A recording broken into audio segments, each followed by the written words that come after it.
We all remember the exact moment. The eerie green light illuminating the Astronomy Tower, Albus Dumbledore, the greatest wizard of his age, falling slowly into the darkness below. For years, fans all over the world have looked at this heartbreaking scene as the ultimate tragedy of the Harry Potter series. It was the moment the wizarding world lost its greatest protector, leaving our heroes completely alone.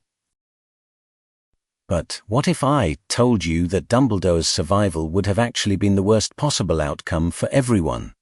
What if Dumbledore surviving that night meant that Harry Potter would definitively die, and Lord Voldemort would rule over the ashes of the wizarding world forever? Welcome back to the channel. Today, we are exploring the darkest, most mind-bending theory in the Harry Potter universe, why Albus Dumbledore absolutely had to die, and why his survival was the ultimate threat to the greater good. To understand this theory, we have to look at what would happen if Dumbledore never put on that cursed ring, or if he somehow survived the trap on the Astronomy Tower, if Dumbledore lives. The entire storyline of the Deathly Hallows changes completely. In the original story, Harry, Ron, and Hermione spend months starving in a tent, wandering aimlessly through the woods trying to figure out what to do. If Dumbledore was alive, that never happens. Dumbledore would have taken absolute control of the Horcrux hunt. He was a certified genius.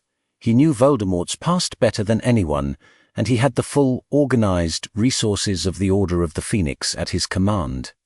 Together, they probably would have found the locket, the cup, and the diadem much faster and with far fewer casualties. It sounds like a perfect dream scenario, right? The good guys win faster. But it is actually a psychological nightmare.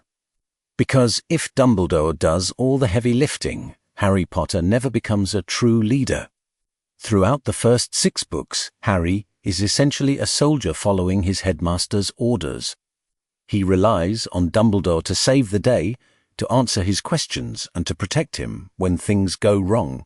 The only way Harry could ever transform into the brave, independent general who leads the entire Battle of Hogwarts was by losing his safety net. If Dumbledore lives, Harry remains in his shadow. He never learns to trust his own instincts. But the lack of Harry's character development is just the beginning of the horror. The real terror of Dumbledore surviving lies in the dark secret he kept hidden until after his death. Harry Potter was the 7th Horcrux. Dumbledore knew, perhaps from the very night Voldemort attacked Godric's Hollow, that a piece of the Dark Lord's soul lived inside the boy with the lightning scar. And he also knew that the only way to truly destroy Voldemort was for Harry to die at the hands of his enemy.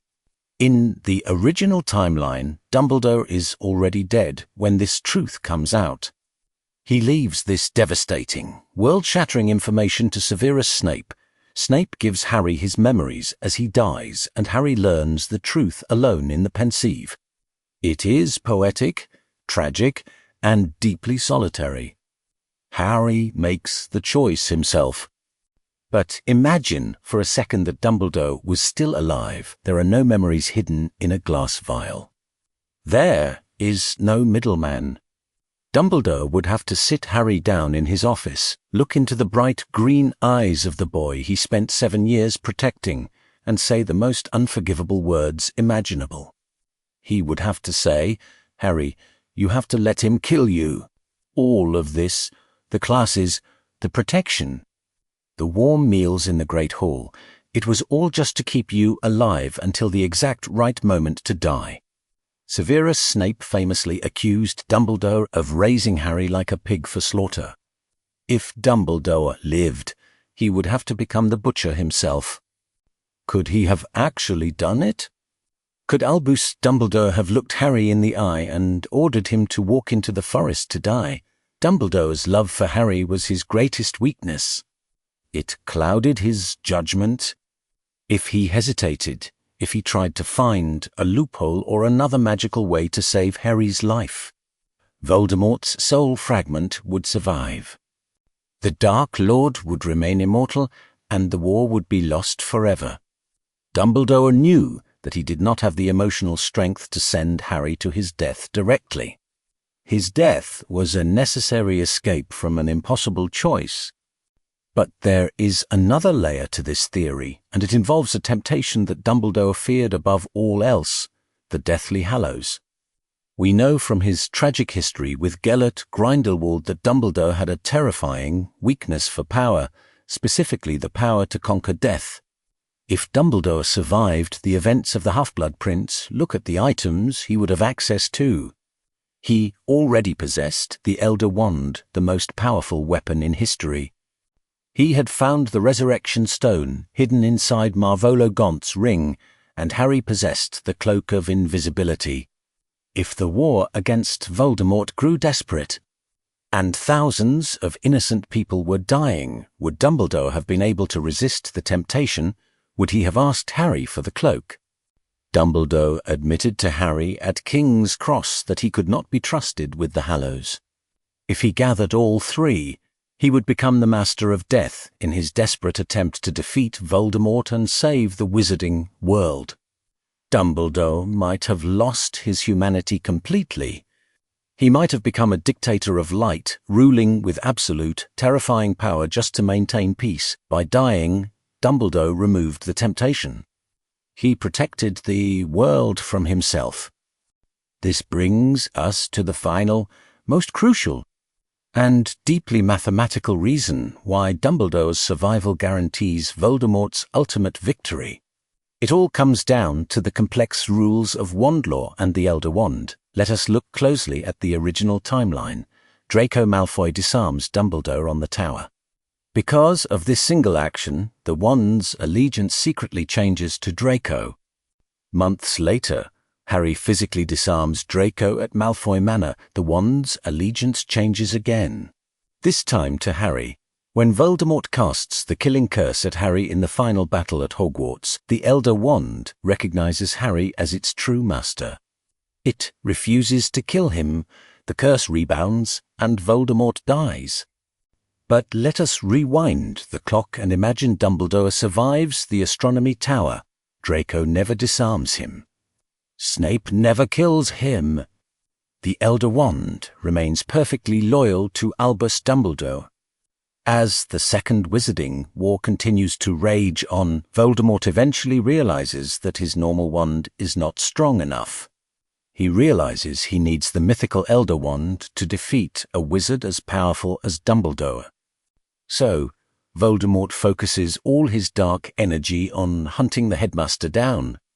In this alternate universe, let us say Voldemort finally manages to corner Dumbledore. After an epic earth-shattering, Voldemort manages to kill him. Or perhaps he simply has Dumbledore assassinated in his sleep by a Death Eater. The moment Dumbledore is killed or defeated, who does the Elder Wand belong to? Its allegiance shifts to Voldemort or to whichever dark wizard defeated Dumbledore. But one thing is absolutely certain, the wand's allegiance never ever passes to Harry Potter.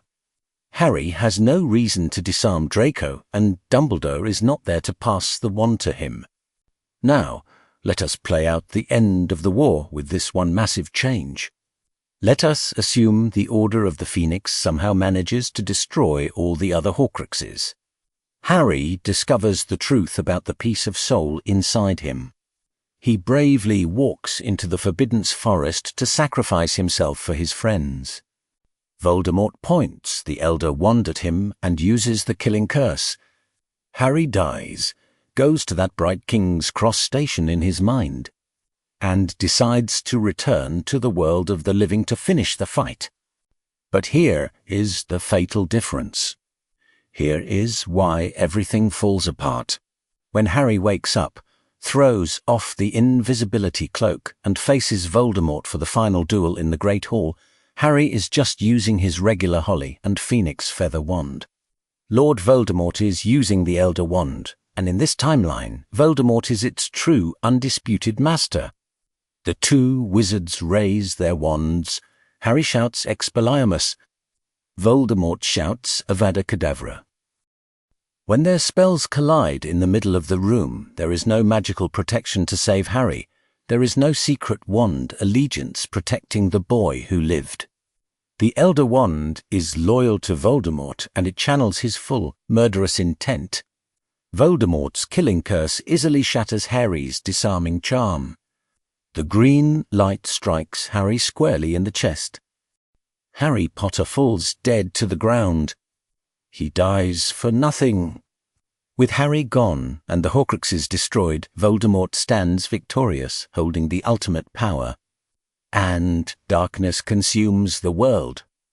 When we realize this terrifying chain of events, Dumbledore's death changes from a tragic, heartbreaking loss into a brilliant, terrifying masterstroke. Dumbledore was a grandmaster playing a cosmic game of wizard's chess.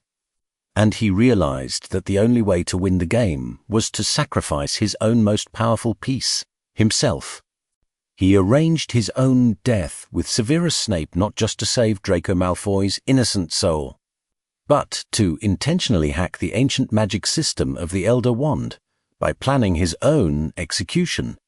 He intended for the wand to change hands on his own terms or for its power to die with him completely.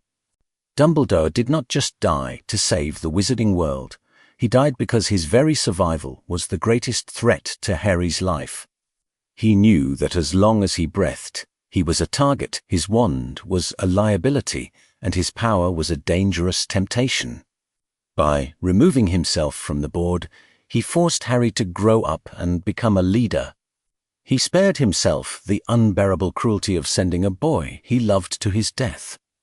And, most importantly, he manipulated the rules of magic to keep the ultimate weapon out of the Dark Lord's hands forever.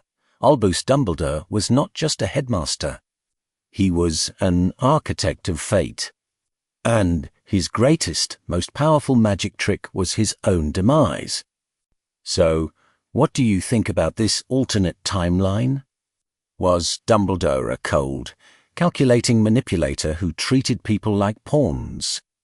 Or was he the ultimate hero making the hardest, most painful choice possible for the greater good? Would you have wanted to see Dumbledore survive, even if it meant Voldemort winning the war? Let me know your thoughts and your own theories down in the comments below. If you want more deep dives and mind-blowing Wizarding World theories, make sure to hit that like button and subscribe to the channel. Thank you so much for watching, and I will see you in the next video.